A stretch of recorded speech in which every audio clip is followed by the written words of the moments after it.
All right, take a good posture, your best posture of the day. You are the king or queen of your own life. Take a good breath and with respect and friendliness, give it away with a bow.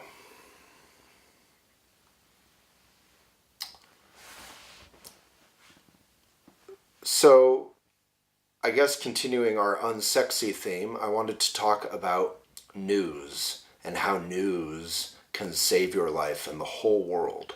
And before you hang up on me, give me a minute and I'll bring so many issues into it that you'll be jumping in your seat like popcorn. So, a lot of mindful people who I am happy to know will from time to time say to me, of all people, oh yeah, I'm on a news detox or a social media diet, or I'm not watching the news right now, which is a weird thing to say. It's sort of like I'm not watching a book right now. It implies they're watching TV or maybe social media. And that I always want to grab them by the shirt collar and lecture them for 20 minutes when I hear that. It freaks me out when I hear that.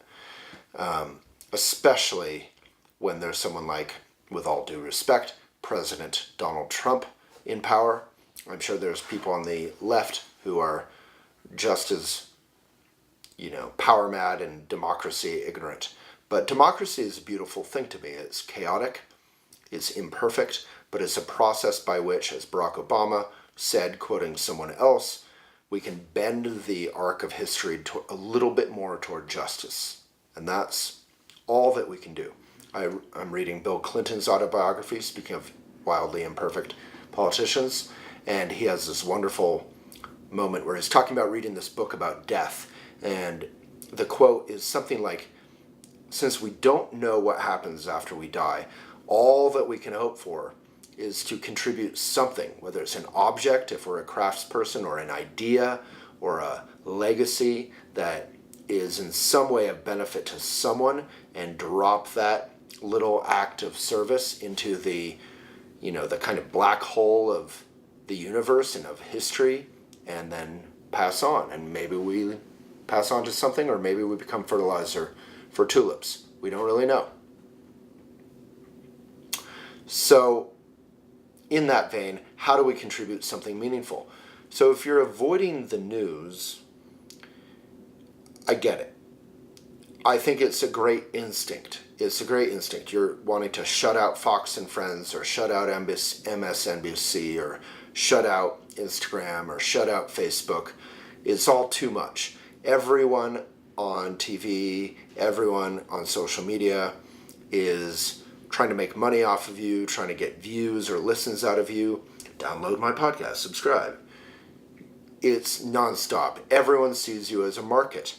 The kings of that, and I say kings because they're largely men, are Google, Facebook, Amazon. These companies own you. They know your face. If and when you live in a dystopia run by a dictator, your face is in a library, 50% chance, and in another couple years, 100% chance. And anywhere you go, even if your phone is off, they'll be able to find you. And they can charge you with any crime, which is part of the reason the NSA privacy thing is such an issue. They should not be allowed to know what websites you are visiting or what magazines you are subscribing to. Historically, the government had to go through the courts and get permission to even see what you had checked out from the library. And now they do it very casually. They say they don't see exactly what you're doing, whether it's porn or reading, nytimes.com, but they have all that data. And government corporations particularly have shown an enthusiasm for misusing power. All human beings really do, let alone corporations that are loyal only to quarterly returns. So coming back to our issue, if you want to be in a better headspace, it's a little bit more positive and not be kind of drowned in noise, get rid of your TV, like Vanessa, our producer, did. Not everything on TV is bad, but if you get rid of it, what are you left with? Your phone, you got to be careful about that, your books, is hard to go wrong, your magazines, your art, your friends, your going to sleep when it's dark, that kind of thing. Your art, maybe I didn't say that. So, anytime my Wi-Fi or electricity is out, I suddenly became who I was in the 90s. I start reading. It's amazing. It's crazy. Whenever I travel, I read because I'm not watching basketball or whatever on TV. So I get it. So find ways to shut out things that are taking hours of your life if those hours are not giving you a lot. I think on the other hand, a lot of us guilt trip ourselves about our Netflix or our basketball or whatever we're watching. And that's not super helpful either. If you're guilt tripping yourself, have a come to Jesus moment, if I may, and say, do I enjoy watching this? Is it benefiting my life? If so, I'm going to let go of the guilt and just do it. I eat a pint of ice cream at a time. I don't do it often, but when I do it, guess how much guilt I feel? None. I'm into it. But if I felt guilty about it, then I need to have a moment where I say, do I feel bad about this? If the answer is yes, I need to eat less. I need to buy it less. I need to eat none. I need to eat a healthier version like organic vegan gelato or whatever. So the impulse to detox and shutting out isn't all bad, and it can be very constructive, and it can create a wonderful daily life. Life is precious. Life is short. Make sure you're spending those hours doing something that's of benefit to you, to other people, that enables you to be a benefit to our planet and our world. All of that sounds straightforward, but if you're not trying to detox, things can get more complicated. So I subscribe on my TV with my DVR to Christiane Amanpour, to PBS, to BBC, to a lot of the publicly funded news is really quality.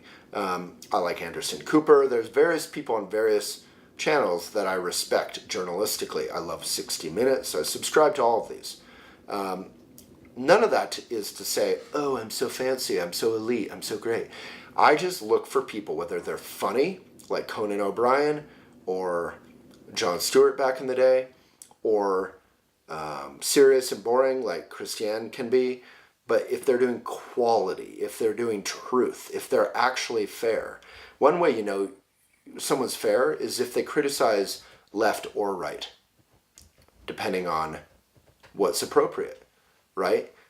I'm liberal, but I'll criticize liberals all day because I'm not fundamentally liberal. I'm fundamentally a human being who cares about truth. And if truth makes my president or my congressperson or whomever look bad, then I'm going to try to be honest about that. Politics should not be like a football game. I'm far from the first one to say it shouldn't be a partisan affair. We need our country run by sane people who are loyal to the Commonwealth, to the greater good, to society. In Buddhism, we talk a lot about contributing to a more enlightened society. So Commonwealth is one of my favorite words from that point of view. Investing in the public, the great public, we the people. And that's not a socialist idea. It's really just how can we be a benefit to everybody? Because even if you're rich or whatever, libertarian, you're still dependent, I got news for you, on a safe, sane society that functions reasonably well.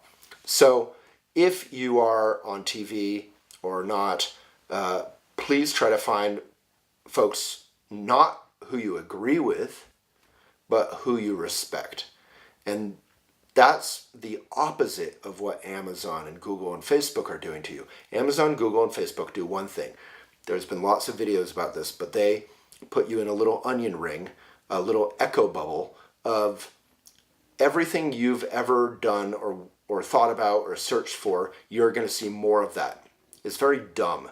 They can only show you what they think you'll all like based on your past actions, but human beings aren't like that. I subscribe to The New Yorker, which I recommend everyone do. It's fantastic. And there's probably 8 out of 10 articles I'm not interested in at all. Do I read them?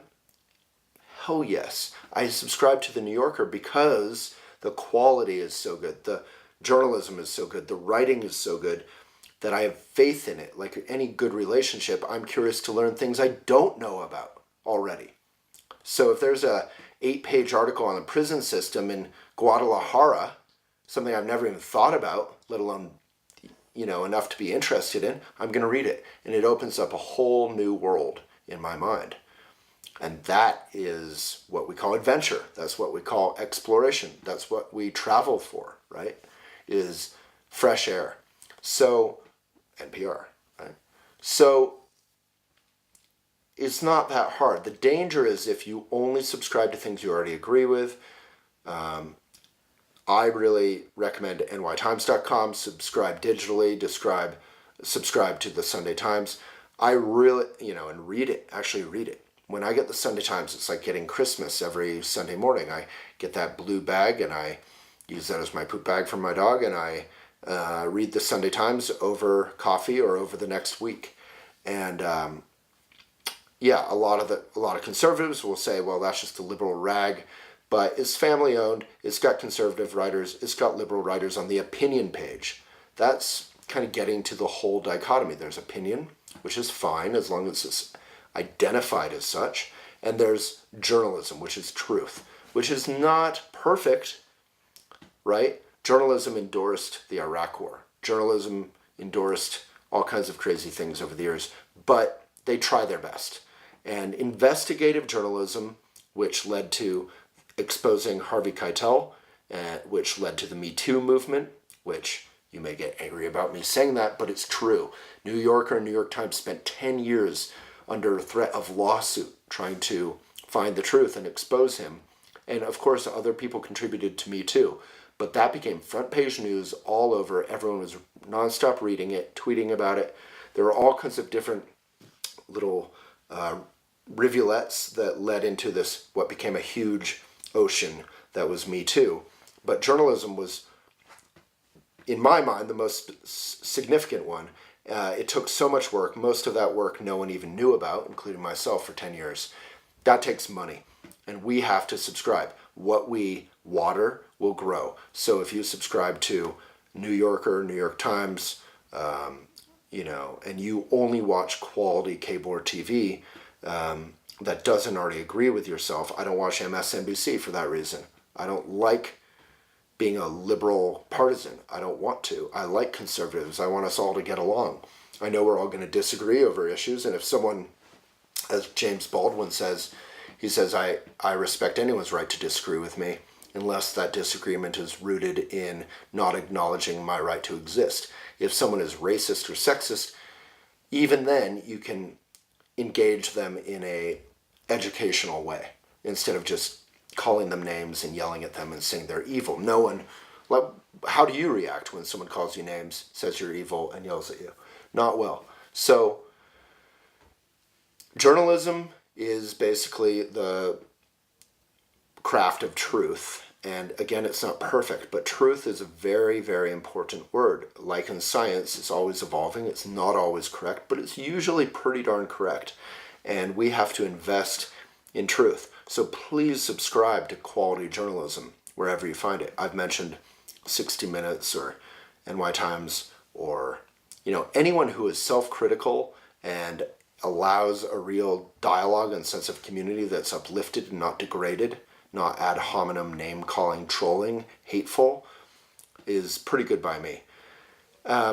So how do you, in your life, get involved in elephant? Well, that may seem like a different subject, but to me, my whole life's work has been to create a community forum where all of us can do that. I can't write on the New York Times. I'm pretty darn well known as a writer, as an entrepreneur, whatever. I can't write on the New York Times. So maybe you can. Good for you. I admire you. I idolize you, but I can't. Elephant Journal, on the other hand, we have a team of editors. You can click elephantjournal.com/post, write an article instantly. And if that sounds like a commercial, it's not. We are a place that is a safe space for unsafe conversations. So we are a safe space where you can go disagree, learn, have your life changed, have that dialogue without anyone being degraded and ad hominem and trolling. Ad hominem means instead of discussing the issue, I insult you. If Vanessa disagrees with me, I say your white shirt is stupid and I hate you. That's ad hominem, or I call her names or insults. None of that is actually relevant to the issue. So the way I've created for other people to be able to do this is you can write instantly on elephantjournal.com/post, and we'll pay you if it does well. And we try to share those articles whether we agree or disagree with them. We share articles on both points of, both sides of any one point of view regularly. We try to share those not only with our choir of 3 to 23 million readers a month, but beyond that choir to those who don't yet know they give a care about that issue. There's a reason plastic, say, is a problem worldwide. It's because a lot of people know about plastic, but somehow it hasn't got in their heart, except for literally in a physical sense, which is sad. But they don't yet care about it. We don't yet care about it enough. So caring or empathy starts by communicating beyond the choir. We don't preach about riding a bicycle or walking to those who are already doing it. We try to preach about that in an open-minded, informative, fun way to those who maybe are, driving their car to the corner store. So Elephant is independent media. That's a pretty rare thing. We're not just a smoothie recipe site. We talk about real issues, equality. We get into trouble all the time because we talk about tough issues. And we are often wrong. And when I say we, that means our writers. We don't really have a voice except for fundamental values around equality, empathy, transparency, honesty, calling ourselves out, journalistic ethics, like searching for truth, whether it's popular or not. And that's protecting the minority, right? Not in terms of race particularly, but any minority. You need to search for truth even if the mob is against you. So in the 50s with McCarthyism, everyone was scared of communism. Very few people had the guts to stand up to him, except for Edward R. Murrow, who was one of the great journalists ever. So Elephant's important. And when I say to people who are only writing on Instagram or only writing on Facebook or, shopping casually on Amazon, support independent media, that's what I mean. We have morals and ethics that include your privacy, that include your right to go into a bookstore. We all love going into a bookstore, in our minds at least, and picking out a book that we like. You don't have the right to do that. So the right to privacy is connected to all of this, which is that you don't have it anymore, according to Google and Facebook. That's how, and Amazon, that's how they make their money, is to know everything you've done. And that's sort of living in a 1984 Brave New World. That isn't sort of, that really is. And the only thing protecting us is, one, a good government, which we sometimes have and sometimes don't, and benevolent leaders at these corporations, which we sometimes have and sometimes don't. These exact corporations are taking over everything. So news, local news, is dying. Local newspapers like the Rocky Mountain News that my father used to write for decades are gone after hundreds of years, or more than 100 years. They're out of business because Google and Facebook alone, those two corporations, make 80 to 90% of all the money in advertising, in media. So, as someone said, there's never been a better time to be corrupt on a local level because there's no one to write about it. There's no one to look into it. There's never been a better time for, say, kind of the boring corruption that is everywhere. Sure, we might call out a cruel police officer because of Twitter, because of phones, but we're not going to catch corrupt deals between developers and city councilors that get rid of entire affordable housing projects because no one's looking at it. So subscribe to your local paper. The bad news is most local papers are now owned by corporations that are tearing apart the local papers and trying to make a buck off of tearing them apart. So really all that we have left is independent media, and independent media, like the elephant itself, is an endangered species. So I hope all of this isn't too boring. That's the danger of this, is no one really cares sometimes, or we think no one cares, but I think really just entertainment, which is the opiate of the masses, thinks that we don't care. I think we actually do care deeply about our right to read beautiful things and to see beautiful things and to know the truth, whether it's beautiful or horrifying. And because the horrifying stuff moves us to empathy and to action and to activism. So if you care about activism, if you care about empathy, if you care about kindness, please subscribe to journalism. Please feel free to get involved in Elephant. We are not backed by corporations or a need to make money on a quarterly basis above all else. We are, we are big in our own way, but we're also very small. And, we're not nearly as big as any of these NBC or Fox or whoever. But so we need support, but not support in the NPR sense, like a nonprofit, but sort of involvement. Write an article, share an article, heart an article. Every time you take any action, reading an article, commenting on an article, it helps that author when we pay the best authors every week. And that could include you. So go to elephantjournal.com/post, subscribe to some quality journalism. If you do have a TV, set your DVR up to record those quality shows and avoid partisan hackery. Whether you're conservative or liberal, avoid partisan hackery. I disagree with most of my friends and probably most of you listening. I can't stand listening to Rachel Maddow. I agree with a lot of what she's saying, but she's coming from a kind of partisan entertainment point of view too often. And I could apply that to 10 other folks who I might be thought to agree with. I don't want to laugh at the enemy. I don't want to make fun of the enemy or tear the enemy apart. I don't even want to regard them as the enemy. Again, if they say racist or awful things, I want to bring education to them. Education is fundamental to enlightened society and the Commonwealth. And if they're doing anything violent, they need to deal with those consequences. But even there should be restorative justice. Our whole society needs to be based not on weak love, but on strong restorative justice. And truth and education are fundamental to creating a society that is beneficial for everyone.